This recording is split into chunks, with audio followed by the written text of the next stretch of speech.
So let's talk about the Election Commission. Is it a toothless tiger, or is it more like a powerful watchdog that's, well, just choosing not to bite? This question really gets to the heart of our democracy. And today, we're going to dig into why the answer is so incredibly important. I'm sure you've heard this 1,000 times. Every time some kind of electoral malpractice pops up, what's the first thing we hear? Well, the commission has limited powers. It's become the default excuse, right? The go-to line when things get messy. But is it actually true?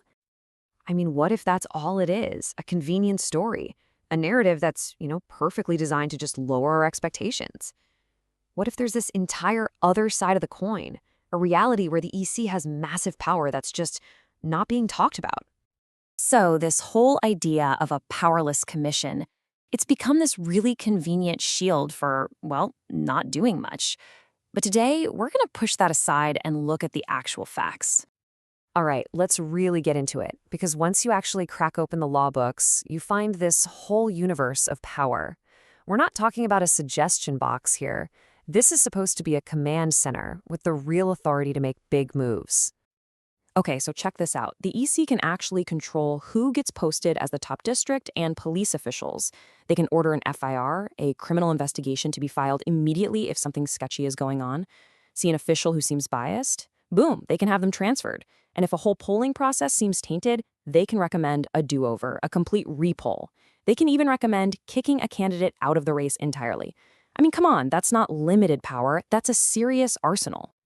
And just to be clear, this isn't some old, forgotten wish list. These powers are hard-coded into the law, specifically in the Representation of the People Act.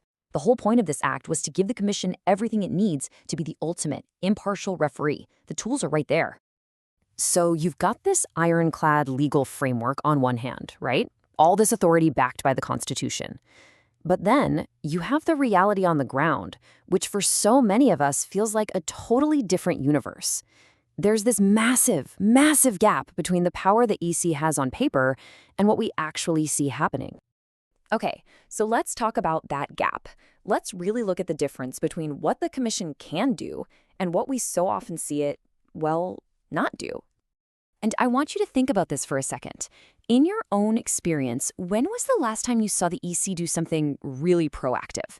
Like a surprise inspection at a rally, or a quick, decisive announcement for a repoll? Have you ever actually seen that happen where you live? And what about this? We all see those videos go viral on social media, don't we? Super clear footage of voter intimidation, or maybe government cars being used for a campaign. It's right there for everyone to see. But what happens? We get a bit of outrage online, maybe a promise that they'll launch an inquiry, and then what? Usually nothing, just silence. And here's another thing. What about just basic communication? Why aren't there regular public briefings in every district? Just a quick update telling people, hey, here are the violations we found today, and here's exactly what we're doing about them. When that doesn't happen, is it really any surprise that the commission can feel less like a guardian and more like a ghost?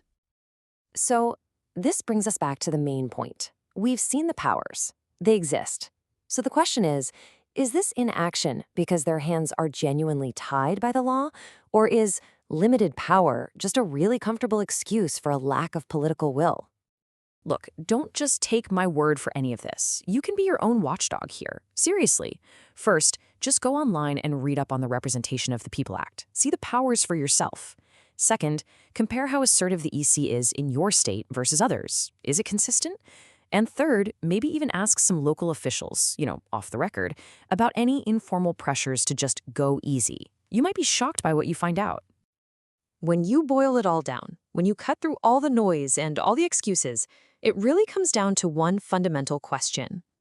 So you're left with two possibilities. On one side, you have the argument that it's a failure of law, the idea that the EC just doesn't have the legal tools it needs. But on the other side, you have the argument that it's a failure of courage, the idea that the EC has all the power in the world, but it's just reluctant, maybe even afraid, to use that power against influential people. It's two very different explanations for the same outcome. So here's the final thought I want to leave you with. The next time an election is happening and you see something that is just obviously a violation, and the response from the top is just silence, ask yourself this one question. Is what I'm seeing a failure of the law, or is it a failure of courage? Because the answer to that question, well, That changes everything.